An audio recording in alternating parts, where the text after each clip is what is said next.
Oke, kita lanjut tadi tentang teosis dan gereja ya. Yang keempat, tadi proses teosis bukanlah proses soliter, tetapi proses sosial. Nah, proses sosial itu artinya apa? Proses di mana kita belajar menaati perintah itu dengan kasih, ya. Nah, seseorang dapat mengasihi sesamanya seperti dirinya sendiri hanya jika ia mengasihi Allah di atas segalanya. Dan seseorang tidak dapat mengasihi Allah jika ia tidak mengasihi sesamanya. 1 Yohanes 4 ayat 20 ya. Jadi tidak ada mengasihi diri sendiri di dalam teosis. Karena hanya jika ia mengasihi sesamanya barulah ia mengalami teosis. Ya. Ada satu perkataan dari Saint Antonius dari Mesir dikatakan dari tetangga kita adalah kehidupan dan dari tetangga kita adalah kematian. Maksudnya ini dari sesama kita ya. Sesama kita itu adalah kehidupan, tetapi juga dari sesama kita adalah kematian. Nah, artinya gini, jika kita memenangkan sesama kita memenangkan Allah. Tapi jika kita menyebabkan sesama kita tersandung, kita berdosa kepada Kristus. Nah, manusia yang diciptakan menurut gambar Allah, Tritunggal, hanya dapat menyadari keserupaan ilahi jika ia menjalani kehidupan yang sama seperti Allah Tritunggal. Sebagai tiga pribadi yang tinggal dalam satu sama lain, maka kita harus tinggal dalam sesama manusia. Hidup bukan untuk diri kita sendiri, tetapi di dalam dan untuk orang lain. Jika memungkinkan bagi saya untuk mendapati penderitaan kusta, kata salah satu bapak padang gurun, dan menukar tubuh saya dengannya, saya akan dengan senang hati melakukannya. Karena inilah kasih yang sempurna. Begitulah natur teosis yang sebenarnya, yaitu kasih. Oke. Ini poin yang keempat ya. Kemudian yang kelima dan keenam. Ini poin yang kelima. Kasih kepada Allah dan sesama haruslah bersifat praktis. Ya, kita menolak semua bentuk pasif. Kasih tidak akan muncul jika kita hanya berdiam diri saja. Pengilahian meskipun adalah pengalaman misteri dengan Allah, tetapi juga pengalaman yang nyata di dunia. Ketika kita memikirkan tentang pengilahian, kita harus memikirkan tentang para biarawan yang berdoa dalam keheningan atau hesychasm, dan tentang serafim yang wajahnya berubah rupa. Tapi kita juga harus memikirkan tentang Basil yang merawat orang sakit di rumah sakit di Kaisarea, tentang Yohanes pemberi sedekah yang membantu orang miskin di Alexandria, tentang Saint Sergius dengan pakaian kotornya bekerja sebagai petani di kebun dan dapur untuk menyediakan para tamu biara dengan makanan. Ini bukanlah dua cara yang berbeda, tetapi satu. Artinya apa di sini? Kalau teosis itu apa? Satu cara yang sangat praktis. Ya, jadi bukan hanya konsep teologi, tetapi teologi yang menjadi daging, artinya menjadi praktis buat kita. Nah, contohnya tadi dia katakan teosis itu bicara soal seperti serafim yang wajahnya berubah-ubah dalam doa. Tapi teosis itu juga berarti seperti Basil yang merawat orang sakit di rumah sakit. Atau seperti Yohanes pemberi sedekah yang membantu orang miskin di Alexandria. Atau ada seorang saint yang bernama Sergius, nanti kalian cari di WordPress ya, namanya Sergius. Dia seorang koki di sebuah tukang masak di sebuah biara. Kerjanya ngapain? Ya masak aja buat para biarawan. Seringkali dihina, gak dianggap gitu. Tapi jadi orang kudus ya. Jadi dia bekerjanya di dapur sehari-hari. Nah, itu proses teosisnya. Oke, yang keenam, akhirnya pengilahian adalah hidup berpartisipasi aktif di dalam gereja. Nah, ini dia. Hidup di dalam liturgi dan sakramen. Ya, teosis melibatkan kehidupan bersama, dan hanya di dalam persekutuan gereja lah kehidupan bersama ini dapat direalisasikan dengan baik. Gereja liturgi, sakramen, ini adalah sarana yang ditetapkan oleh Allah sehingga kita bisa memperoleh roh yang menguduskan kita dan kita diubah menjadi serupa ilahi atau teosis tadi. Oke, jadi ada 6 poin. Yang pertama tadi apa? Teosis ditujukan untuk semua orang. Yang kedua, proses teosis tidak berarti kita tidak akan berdosa. Ini prosesan pertobatan ya. Yang ketiga, tidak ada cara yang atau metode yang yang langsung instan. Tapi satu proses yang kita harus jalani seumur hidup kita. Yang keempat, proses teosis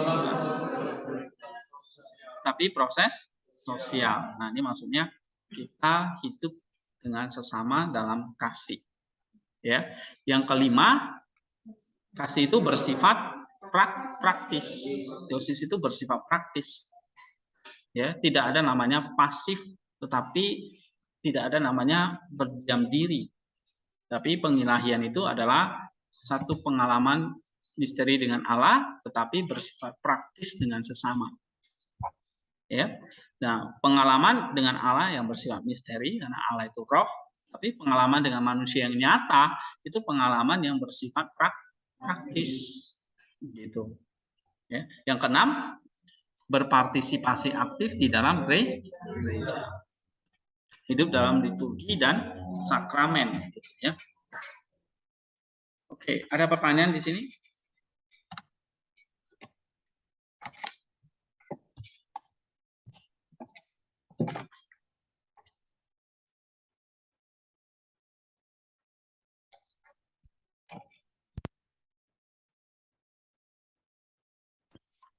Kalau nggak ada, kita lihat. Kalau kita dikatakan di sini poin yang keenam ya, pengilahian itu berpartisipasi aktif di dalam gereja. Nah, tadi kita sudah singgung bahwa dalam Filokalia juga mengajarkan pada kita tanpa gereja, maka tidak ada namanya worship, reading scripture dengan teratur, bahkan kita tidak tahu bagaimana kita sebetulnya mengucapkan atau berdoa tanpa henti. Semuanya itu diajarkan di dalam gereja. Ya, so eklesiologi atau gereja ini menjadi, kalau pengertian Filokalia ini apa? Menjadi tempat di mana kita mencapai pengilahian di dunia ini. Ya, nah misalnya dari Peter Damaskus tadi, apa Filemon mengajarkan di sini kita ada Holy Week ya, ada service dari doktrin tadi, ini ya, ada doktrin dan church service harus kita ikuti. Yang kedua adalah fast and social outreach. Tadi Ware mengatakan fast itu maksudnya ikuti puasa, itu pelatihan askesis ya. Kemudian ada social outreach tadi, kasih itu bersifat praktis. Nah, misalnya di sini dikatakan oleh Saint Simeon, ya kita bisa baca Saint Simeon di Filokalia volume 4 halaman 58 ya. Di sini dikatakan kunjungi orang sakit. Oke, console the distress. Artinya beri penghiburan pada orang yang susah hati. Oke, jangan membuat doamu itu hanya semacam pretext, teks bacaan doang, tapi tidak menjadi konteks. Konteks itu artinya apa? Diterjemahkan dalam kehidupannya nyata. Ya, ikuti manner, catat, belajar catat, ngerti nggak ngerti catat. Kamu mesti belajar nangkep, oke? Belajar taat di situ yang penting. And then apalagi? Longing for a prayer, a pretext for turning away from anyone who asks for your sake. Jadi jangan jadikan alasan rohani, tapi menghindari kasih, gitu. Ya, seperti orang Samaria yang baik hati, perumpamaan orang Samaria itu ya.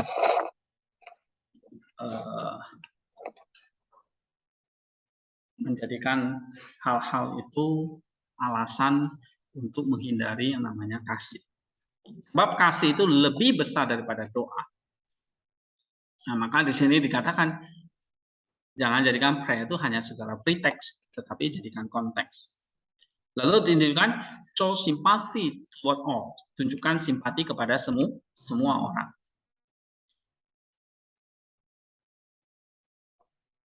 Oke. Do not be arrogant, jangan sombong, ya, atau over familiar. Do not find fault with others, jangan menghakimi atau mencari-cari kesalahan orang lain, ya. Tapi menghormati, respect, oke. Di sini dikatakan respectful toward all priests, menghormati para imam, attentive in prayer, berjaga di dalam doa, frank apa adanya, loving towards everyone, saling mengasihi. Nah, ini nasihat dari Saint Simeon. Ini sangat praktis ya. Gitu. Oke.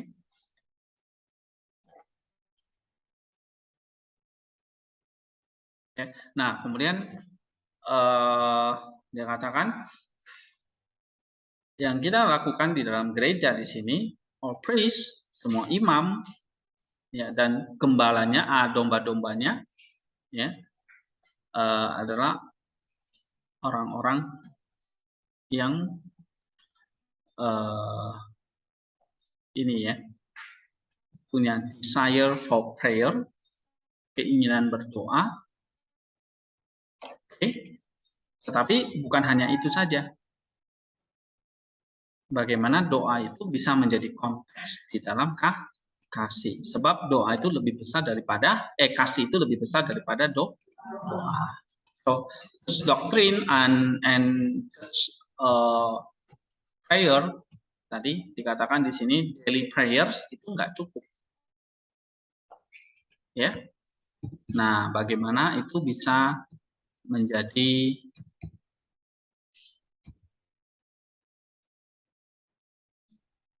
love atau menjadi konteksnya.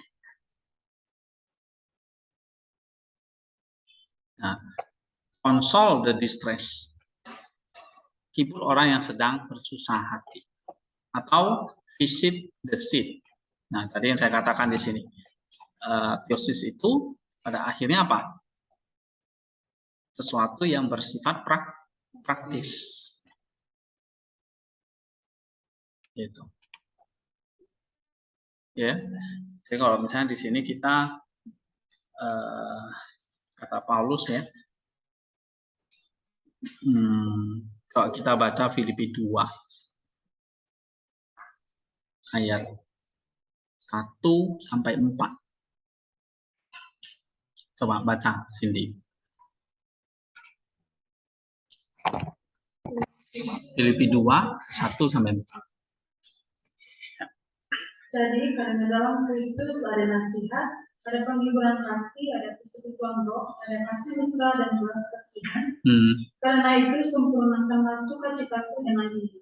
Hendaklah kamu selalu berpikir dalam satu kasih, satu jiwa, satu tujuan, dengan tidak mencari kepentingan sendiri atau puji-pujian yang sia-sia. Sebaliknya, hendaklah dengan rendah hati yang selalu menghadap dan janganlah tiap-tiap orang hanya memperhatikan kepentingannya sendiri, tetapi kepentingan orang lain juga. Iya, itu. Kepentingan orang lain juga. Tidak hanya mencari kepentingan sendiri. That's the theosis. Karena tadi, theosis itu bersifat praktis.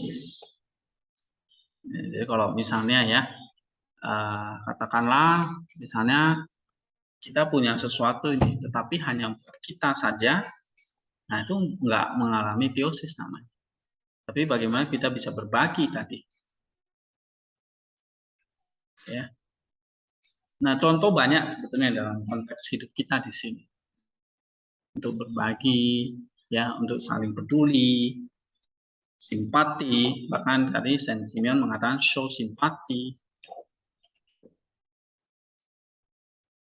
Ya, bahkan tentang puasa ya dia katakan di sini ya. Oke, sepanjang hari kalau bisa makan sekali. Ya, you should eat only once di situ. Ya, harusnya nggak ada orang Kristen yang gemuk ya. Apalagi hamba Tuhan ya. Gitu. Berarti ini jarang puasa. Oke. Nah, ini memang yang strict monasticism. Gitu. Oke. Dia katakan you should eat what is put in front of you. Makan apa adanya. Jadi kamu makan apa yang ada di depan kamu. No matter what it is, apapun itu. Ya, mau enak, mau enggak. Gitu. Oke. Nah, tanpa apa? Komplain atau mengeluh.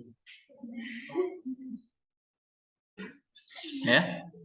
Gitu. Itu yang katakan tadi. Like a monastery. Ya, itu monasticism. Nah, ini yang di dalam kekristenan kita udah hilang. Oke. Christianity without monasticism ini seperti kekristenan tanpa kekristenan yang hambar ya. Gitu.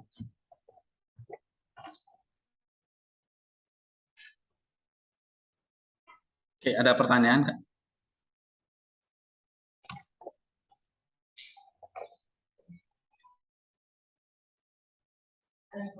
Ya. Saya nggak pakai tentang gereja. Nah, kalau kan inkarnasi itu tentunya kita harus melahirkan. Kalau inkarnasi itu tentunya kita harus menjadi manusia baru dulu kan kalau dibahas. Iya. Nah, yang menjadi pertanyaan saya, bagaimana dengan kasus bayi yang meninggal sebelum lahir? Ya, kan mereka belum mendapatkan baptisan kan Pak? Nah, bagaimana dengan keselamatan mereka? Apakah mereka masuk surga atau neraka? Nah, kalau kita berpendapat mereka masuk surga, bukankah kita kita itu adalah berdosa? Sedangkan kualifikasi masuk surga itu harus suci. Bagaimana pendapat Bapak tadi? Tentang bayi ya.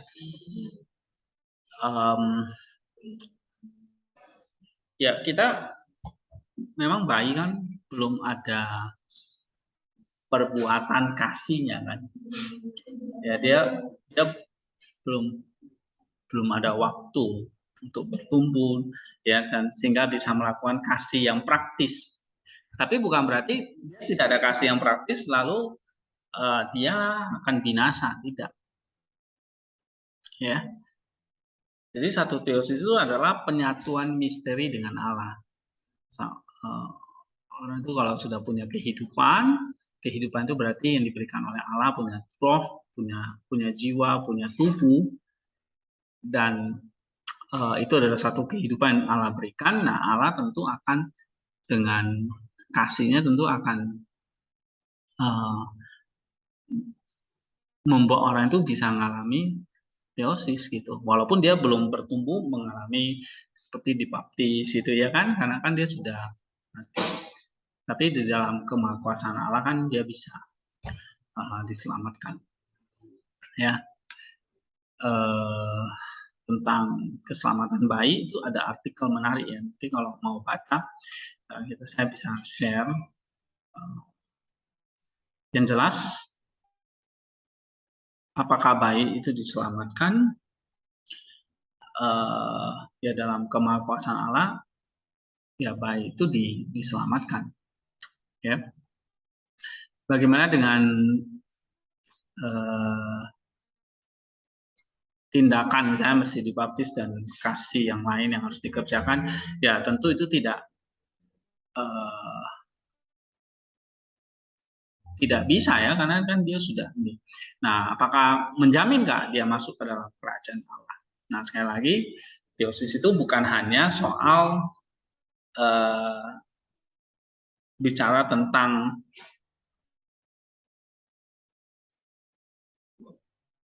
seperti kita ini ya, tetapi ini satu pengalaman misteri dengan Allah. Ketika orang itu sudah punya kehidupan jiwa dan tubuh, maka dia bisa mengalami teosis itu. Ya. Lalu bagaimana nanti dengan tubuh yang akan dia kenakan? Nah, tentu tubuh yang sudah dewasa begitu. Ya. Oke. Karena teosis itu adalah kesempurnaan manusia itu. Oh, bayi itu kan belum sempurna, dia harus bertumbuh lagi kan? Gitu. Ya. Ada pertanyaan lain?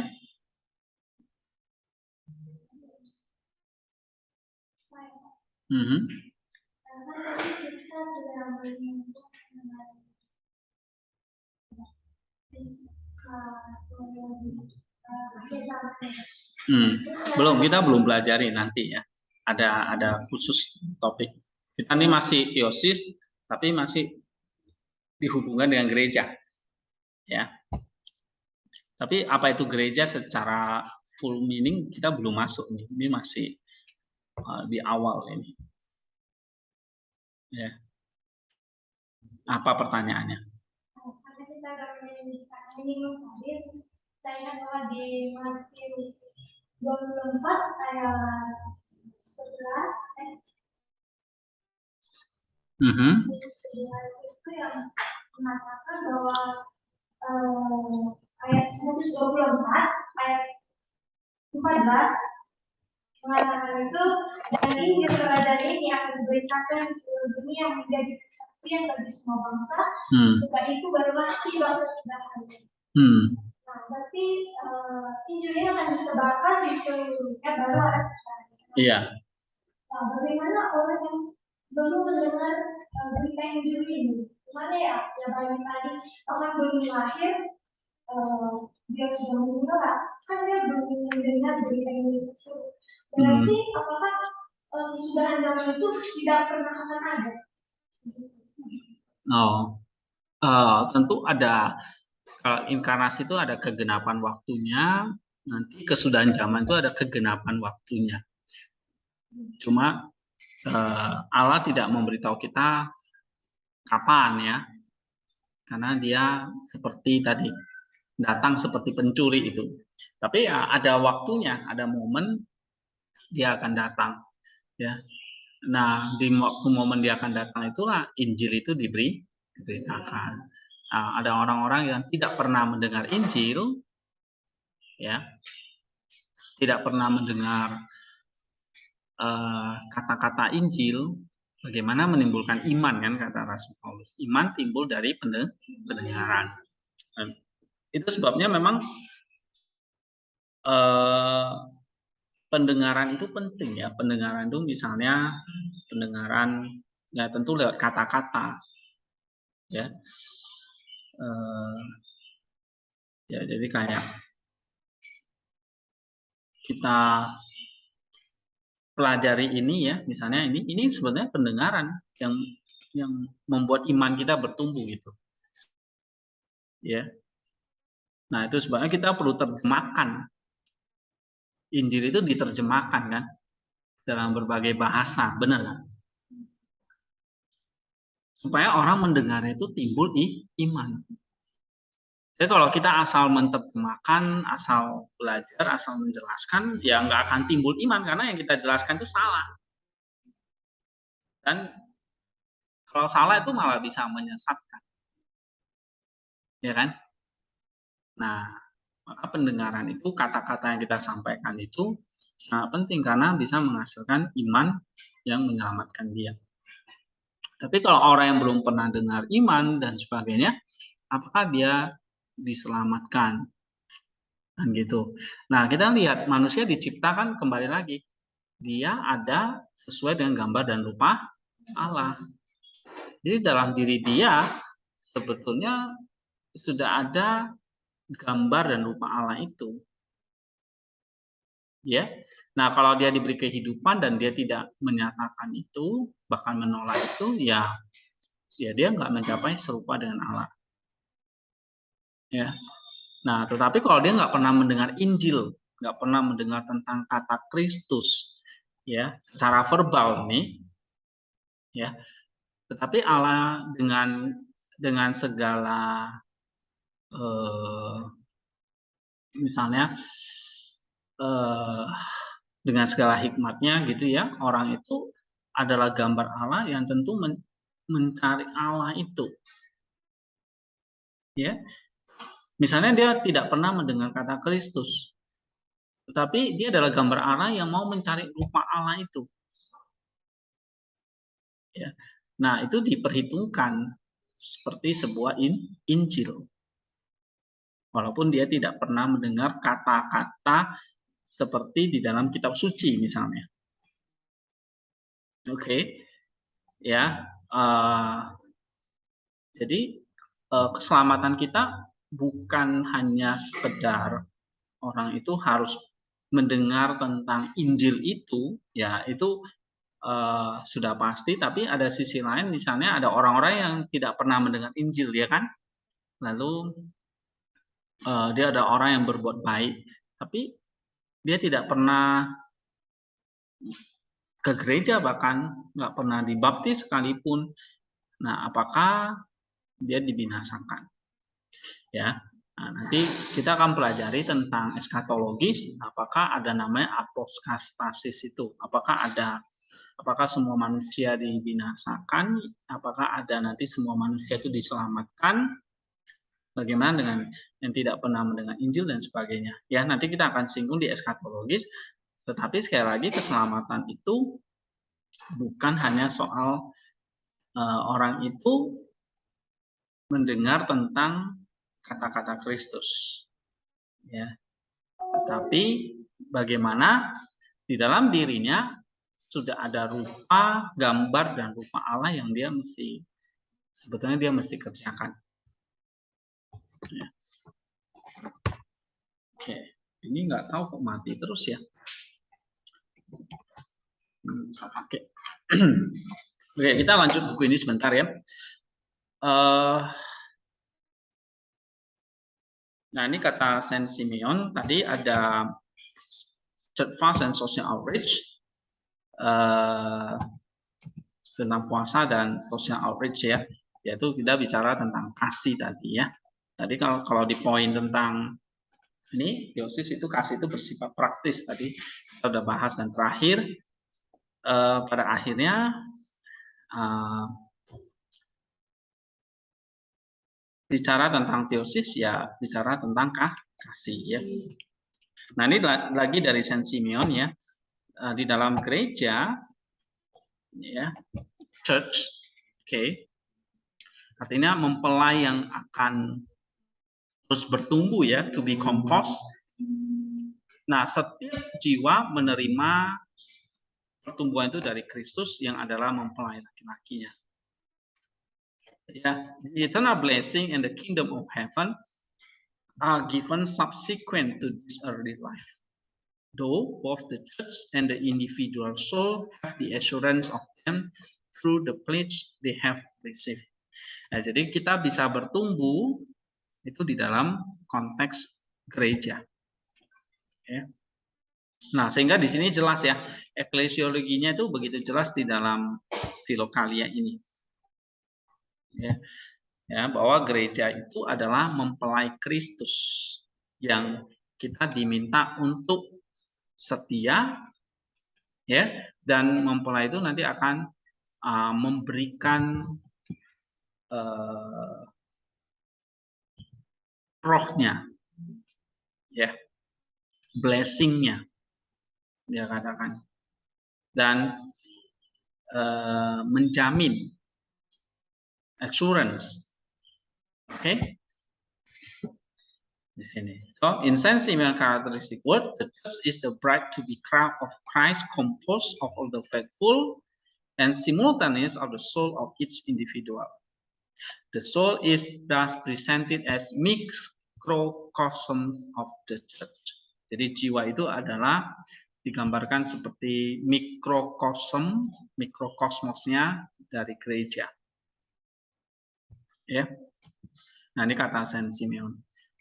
Nah, sekarang yang ketiga, sakramen and the celebration of the Eucharist. Nah, tadi Well mengatakan teosis itu adalah pengilahian yang aktif di dalam gereja, hidup di dalam liturgi dan sakramen. Nah, di dalam Filokalia juga begitu. Dalam Filokalia, waktu kita mengerjakan teosis atau union with Christ itu adalah bersifat eskaton. Artinya eskaton itu akhir zaman, ya, merasakan nikmat atau blessing di zaman sekarang. Memang eskatonnya belum terjadi, tetapi kita sudah foretaste, mencicipi dulu. Sama seperti kayak kamu buat sebuah masakan itu belum matang gitu. Tapi kamu bisa ambil sedikit cicipi ya. Ini rasanya gimana? Oke, apakah rasanya sudah oke atau masih kurang? Nah, kamu tes sedikit sendok. Foretaste namanya. Nah, waktu kita ikut sakramen, katakanlah baptisan, perjamuan kudus, itu kita kayak sedang mencicipi itu. Paham ya? Mencicipi apa? Mencicipi berkat yang ada di akhir zaman nanti atau dalam kehidupan kekal tadi. Nah, misalnya kamu dibaptis, itu kamu sedang mencicipi nanti kebangkitan di akhir zaman, kehidupan yang kekal. Kamu baptis di dalam air, itu kan berarti kamu lahir baru secara roh. Ya kan? Nah, itu adalah satu cicipan, nanti ada kebangkitan di akhir zaman. Oke? Nah, kamu mengikuti perjamuan kudus, mengambil misteri roti dan anggur itu. Ini seperti foretaste, kamu mencicipi apa?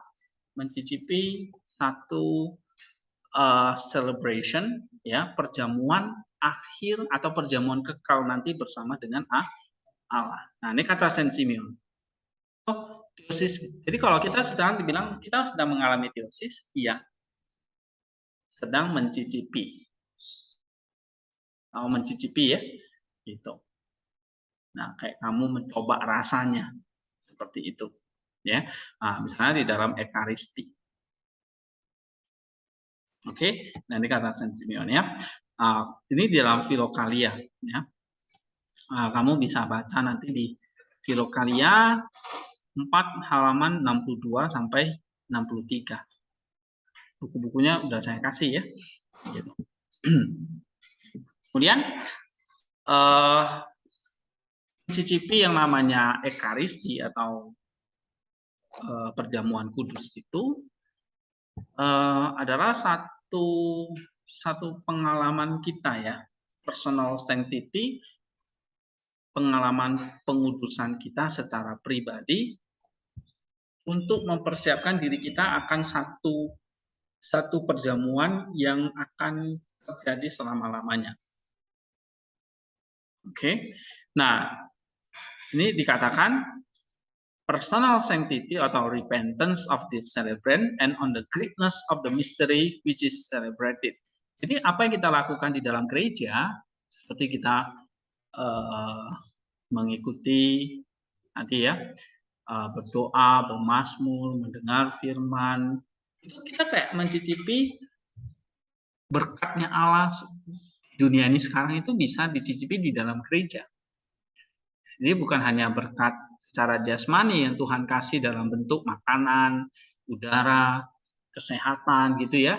Tapi berkat rohani yang kita cicipi di dalam gereja. Yang kita cicipi itu seperti ini kayak yang akan terjadi di surga. Sehingga ibadah kita di bumi ini, di gereja itu adalah cetakan ciplakan dari apa yang terjadi di surga nanti. Makanya di gereja itu ada perjamuan kudus. Karena nanti di kerajaan surga ada perjamuan terus-menerus. Gitu ya. Nah, kemudian di gereja kita diajarin untuk apa? bermazmur, berdoa terus-menerus. Nah, itu yang akan terjadi nanti di dalam kerajaan Allah. Oke. Nah, dengan kata lain, kehidupan gereja itu membutuhkan inner holiness, pengudusan hati, buah yang adalah hasil dari usaha kita dan hikmat yang kita miliki, ya. Nah, ini kata Saint Simeon, ya. Nah, kemudian ini dari contoh dari Theopnostos, ini di Philokalia volume 2 halaman 362. Dia katakan di sini, ingatlah keseharian kamu tentang keselamatanmu. Jadi ingatlah keselamatanmu dalam keseharian kamu. Ya, dikatakan celebrate, ya, rayakan, the holy mystery, which even the angel venerate, seperti para malaikat yang setiap hari memuji Allah. Nah, kehidupan malaikat itu harus kayak menjadi kehidupan kita, ya. Jadi kita makin lama makin serupa dengan malaikat, bukan seperti yang lebih rendah derajatnya lagi seperti binatang. Kalau binatang hanya hidup untuk makan, ya kan, gitu, cari makan, cari mangsa begitu. Nah, manusia itu bukan levelnya ke situ lagi, tapi angelic life, ya, kehidupan seperti malaikat. Nah, di sini adalah untuk mencapai the holiness ini, ya. Nah, caranya gimana? Caranya adalah kamu ikut celebrating, ikut apa yang diajarkan oleh gereja, aturan-aturannya, itu namanya angelic life. Kayak misalnya tadi contohnya, gereja mengajarkan tentang doa pagi, doa malam, ya kita ikuti, merayakan liturgi, ya kita ikuti. Nah, itu namanya angelic life, kehidupan seperti malaikat. Karena malaikat itu sehari-hari ngapain mereka? Iya, gitu, melayani Allah, gitu. Nah, manusia ini kan setengah malaikat, karena seperti malaikat punya roh, kita juga punya roh, jadi setengah malaikat. Tapi kita setengah seperti binatang, karena tubuh kita itu seperti binatang. Malaikat tidak punya tubuh, kita punya tubuh. Binatang punya tubuh, tetapi tidak punya roh. Nah, kita punya roh dan tubuh, jadi kita gabungan antara animal life dengan angelic life, kehidupan seperti malaikat dan seperti binatang. Ini dikombinasi jadilah manusia, gitu.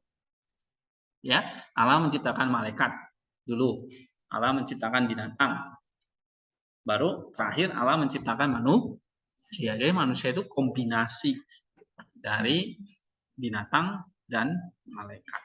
Nah, Theopnostos mengingatkan kita dalam kehidupan gereja, kita bisa seperti malaikat kalau kita mengikuti liturgi gereja. Ya, jadi setiap hari dia bahkan katakan merayakan divine liturgy, menyanyikan cherubim. Cherubim ini artinya ini mengingat tentang kehidupan malaikat yang melepaskan segala sesuatu, segala kekhawatiran dunia, tapi fokus hanya kepada Allah. Ya, nah ini seperti cherubim ini. It's very difficult, memang nggak gampang gitu, ya. Tapi ya kita diajak ke situ. Makanya tadi Saint Philemon itu mengatakan, aku tidak tahu lagi apakah aku ada di mana, gitu. Aku berada di surga, kayak gitu. Ya, artinya memang dia sudah benar-benar terlepas dari segala kekhawatiran dunia. That's our ecclesiology. Jadi makin ecclesiologi, makin eskatologis, gitu. Ya, jadi kalau kita pelajari ecclesiologi, ya makin eskatologis. Artinya makin seperti malaikat tadi. Alright, ini conclusion-nya tidak selesai ya. Sekarang kita lihat beberapa doktrin penting tentang gereja ya. Nah, kenapa kok kita harus bertumbuh di dalam gereja, mengalami teosis di dalam gereja, dan juga kita mesti mengikuti tadi aturan-aturan ya, seperti ada 3 poin ya. Yang pertama apa? Doctrine and service ya. Yang kedua social outreach atau kasih. Yang ketiga sakramen and celebration of the Eucharist. Nah, ini kan di dalam gereja ya. Nah, ibadah di dalam gereja itu seperti tadi ya, ciplakan atau ciplak ya. Ciplakan dari apa yang terjadi di dalam kerajaan surga. Nah, jadi kenapa kok tata ibadah di gereja itu kok disusun sedemikian rupa yang kita sebut sebagai liturgi? Ya, karena itu meniru apa yang terjadi di surga, diciplak di gereja. Nah, itu namanya eskaton yang kita rasakan seperti cicipan tadi, a foretaste. Foretaste itu ya kayak kamu tadi masak, kamu cicipi dulu gitu. Oh, pasti ini atau belum. Nah, waktu kita ibadah di gereja itu seperti itu, kita mencicipi. Nah, dalam gereja mula-mula itu orang berdiri itu semua ibadah itu berdiri. Kenapa berdiri? Tidak ada duduknya. Lalu terus bernyanyi, itu seperti malaikat yang bernyanyi, ya. Lalu nanti ada kalau kamu lihat kayak ibadah di ini yang masih liturgi yang kita bicara kayak di yang di sini ya, di Filokalia ini ya. Nah, kamu lihat misalnya kan ada pembacaan Injil. Ya, dalam gereja itu ada pembacaan Injil. Kenapa? Injil itu adalah menandakan Kristus yang sudah datang. Tapi sebelumnya kita diajak untuk baca Mazmur tentang manusia yang jatuh ke dalam dosa atau Mazmur ciptaan. Nah, jadi kita diajarkan untuk ini Allah sudah mencipta nih. Tapi Allah yang mencipta ini kemudian jatuh ke dalam dosa. Dalam dosa terus Kristus datang dalam bentuk terang Injilnya. Ya. Kemudian ada prosesi roti dan anggur itu dibawa keliling. Nah, itu menandakan penguburan dia. Ya, kematian dan penguburannya. Dia mempersembahkan tubuh dan darahnya untuk kita. Oke? Nah, kemudian dalam gereja itu kalau kamu lihat liturginya, nanti imamnya itu menggoncang-goncang kain itu ya, yang pernah lihat itu. Nah, itu menunjukkan kebangkitan dia. Jadi kayak semacam satu ledakan. Kristus itu bangkit. Nah, baru kita boleh ikut perjamuan kudus. Kita diberi makan ya, karena dia bangkit untuk kita. Oke?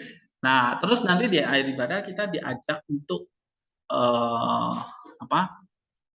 Jadi itu seperti macam service ini ya, celebration ini ya, celebrations ini di dalam gereja itu seperti kayak kita diajak terus tiap minggu nih ingat tentang pengorbanan Kristus dan kemenangan Dia untuk kita gitu. Terus ya kita diajak tuh memuji Allah itu seperti malaikat. Maka kalau di gereja Protestan itu ada nyanyi kudus, kudus, kudusnya Tuhan. Ada nggak 3 kali itu? Ya, kudus, kudusnya Allah. Itu sama seperti kayak malaikat yang menyanyikan kudus, kudusnya Allah itu. Oke. Nah, nanti sehari-hari saya akan putarkan ini ya tentang divine liturgy ya. Nah, kalau belajar tentang gereja nanti kita belajar tentang ini divine liturgy ya. Karena tadi dikatakan di sini kita mengambil bagian di dalam divine liturgy ini ya. celebrate the liturgy. Gitu. Jadi kalau kita celebrate the liturgy, itu kayak kita bersama dengan malaikat itu, kayak kita tuh di hadapan Allah dalam kerajaan surga. Nah, itulah artinya datanglah kerajaanmu di bumi seperti di surga. Itu terjadinya di mana? Di dalam gereja. Gitu. Ya. Jadi gereja itu bukan hanya sekedar kita datang nyanyi dan dengar firman aja, tetapi bagaimana menghadirkan kerajaan surga itu. Nah, di mana ada rajanya dan ada kita rakyatnya gitu. Ya, rajanya itulah Kristus. Gitu. Ya, dalam gereja itu ada altar, ada meja ya. Itu tempat penguburan dia. Altar itu melambangkan penguburan dia. Tubuh dan darahnya itu di situ. Ya, kemudian diangkat oleh imam, diubah itu menjadi tubuh dan darahnya, lalu diberikan kepada kita. Oke, jadi liturgi di gereja itu seperti drama di dalam kerajaan surga. That's the drama of salvation, drama keselamatan kita. Tapi kita masih mengerti maknanya. Kenapa seperti ini, kenapa seperti itu. Nah, itu semua seperti gambaran kehidupan keselamatan kita di dalam Kristus. Maka waktu kita mengikuti liturgi itu, kalau kita ngerti, kita bisa nikmati. Ya, kenapa kok misalnya kita menyanyikan mazmur, terus ada nyanyian ini, nyanyian itu, dan sebagainya. Nah, ini sebenarnya adalah satu celebration, selebrasi. Selebrasi itu kan berarti sukacita ya. Kita merayakan atau kita berpesta begitu. Oke. Nah, sekarang kita lihat satu materi yang lain tentang gereja ya.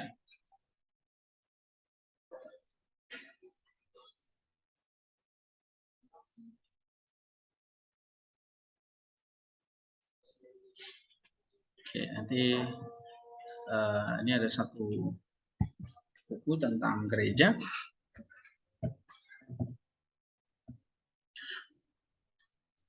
Oke, sebelum kita lanjutkan, saya ingin kita